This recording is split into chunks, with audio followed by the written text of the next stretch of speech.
मुर्गी के अंडे की सब्जी। प्रबल नाम का एक किसान था। उसका खेत पूरी तरह बेकार हो चुका था।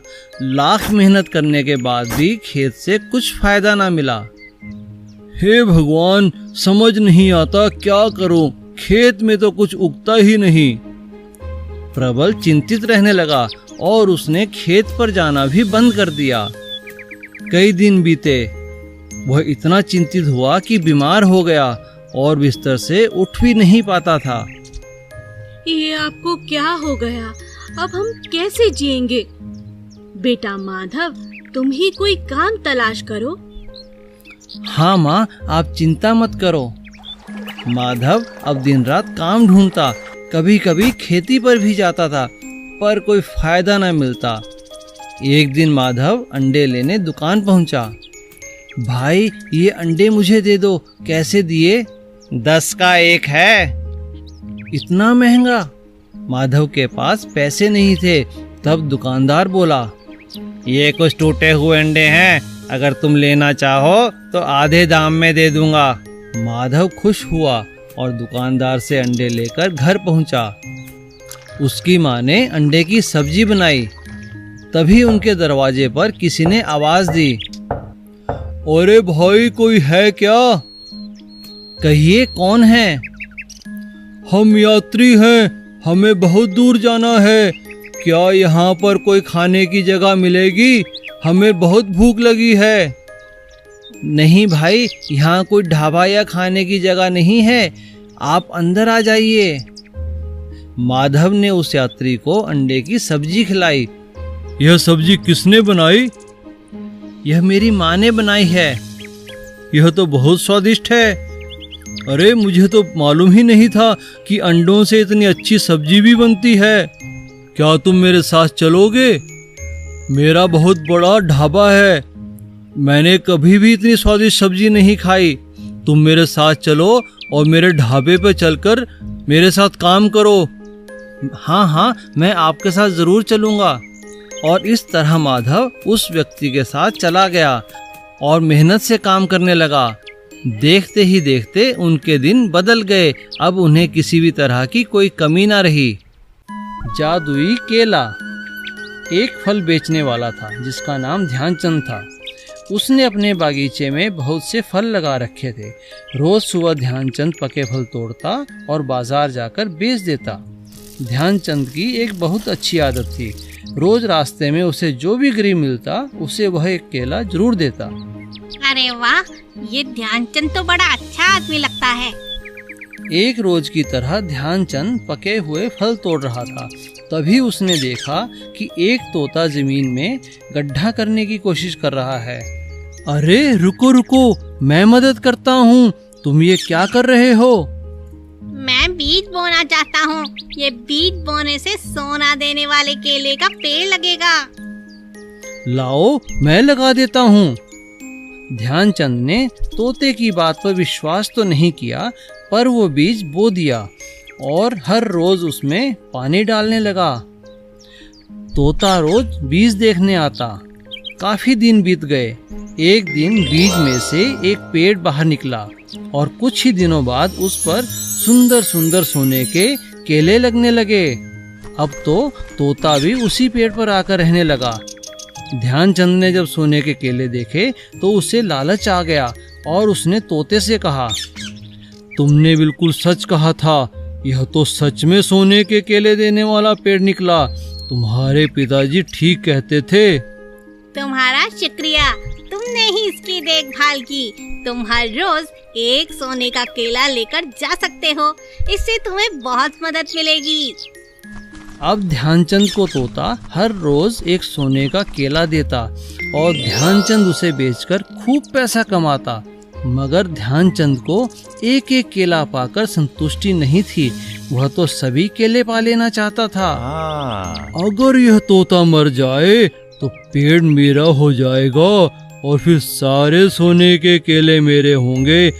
इस तोते को रास्ते से हटाना ही होगा। ध्यानचंद ने एक दिन मौका पाकर केलों पर जहर लगा दिया। अब देखता हूँ ये केले मुझे कैसे नहीं मिलते। तोता दूर ही से यह सब देख रहा था। अच्छा, तो तुम्हें सारे केले चाहिए। लालची इंसान हो तुम। मैं तो तुम्हें एक भला आदमी समझकर तुम्हारे बागीचे में ये केले का पेड़ लगाना चाहता था, मगर शायद तुम जानते नहीं, अगर मैं इस पेड़ पर नहीं रहूंगा तो ये दोबारा कभी सोने के केले नहीं देगा, और मैं यहाँ से जा रहा हूँ।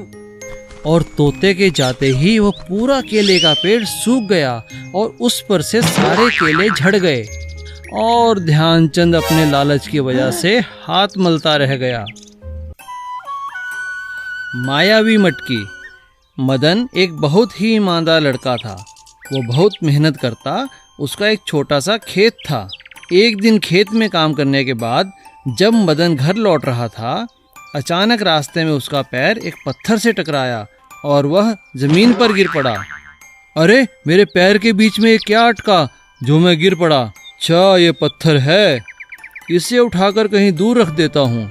मदन ने उस पत्थर को उठाया और पास ही पेड़ के नीचे घड़े में डाल दिया। वह घड़ा वहाँ पर पहले से ही पड़ा था, जो बिल्कुल खाली था, लेकिन अचानक देखते ही देखते घड़ा पत्थरों से भर गया। अरे, ये तो कोई मायावी मटका लगता है, इसे घर लेकर चलता हूँ। मदन की पत्नी मटका पाकर बहुत खुश होती है। अरे वाह, क्या ये सच में मायावी मटकी है?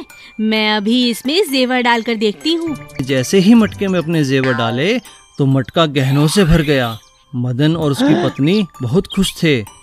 वे जब चाहते मटके में जेवर डालते और जेवर दुगने हो जाते और वे उन्हें बेचकर अपना घर चलाते। देखते ही देखते मदन और उसकी पत्नी ने अपना एक सुंदर घर बना लिया। अब वह खेत पर भी नहीं जाता। दोनों पति पत्नी बहुत खुश थे और अच्छी जिंदगी जी रहे थे। उनके पास अब किसी चीज की कोई कमी नहीं थी। जब कपड़ा चाहते तो घड़े में कपड़ा डाल देते, जब पैसा चाहते तो घड़े में पैसा डाल देते। ऐसा करते उन्हें कई दिन बीत गए। एक दिन उनके पड़ोसी श्यामलाल को उन पर शक होने लगा। अरे, कुछ ही दिनों में ये मदन इतना पैसे वाला कैसे हो गया? पहले तो बहुत गरीब था, 2 वक्त की रोटी भी नहीं थी उसके पास। अब देखो, कोई कमी नहीं है। लगता है इनके हाथ कोई खजाना लग गया है। मुझे इन पर नजर रखनी पड़ेगी। श्यामलाल ने लगातार मदन पर नजर रखनी शुरू कर दी। एक दिन उसने मदन की पत्नी को घड़े के अंदर कुछ सिक्के डालते देखा और कुछ ही पलों में मटका सिक्कों से भर गया। यह देख श्यामलाल की आंखें खुली रह गई। यही वो राज है जिसके कारण इन्हें कोई कमी नहीं रहती। बहुत धन कमा लिया मदन। और मौका पाकर श्यामलाल ने वह मटका चुरा लिया। लेकिन जैसे ही श्यामलाल ने अपना हाथ उस मटके में डाला, उसके कई हाथ हो गए। वह जोर जोर से चिल्लाने लगा, अरे बचाओ, अरे बचाओ, कोई तो मुझे बचाओ, मैं इस मटके में फंस गया हूँ। तभी मदन और उसकी पत्नी बाहर आए और उन्होंने मटका फोड़कर श्यामलाल के हाथ को बाहर निकाला। मुझे माफ कर दो मदन, मुझे माफ कर दो, मैंने ही तुम्हारा मटका चुराया था लालच में आकर।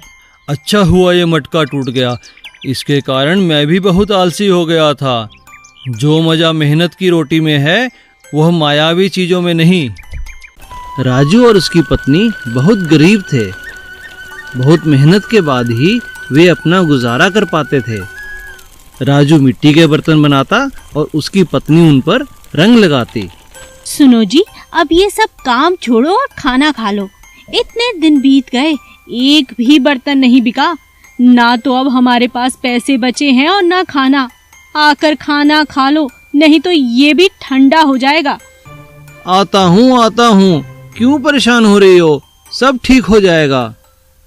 तभी उनके दरवाजे पर कोई खटखटाता है। कोई है? भिक्षा दे दो बेटी, कई दिन बीत गए, कुछ नहीं खाया।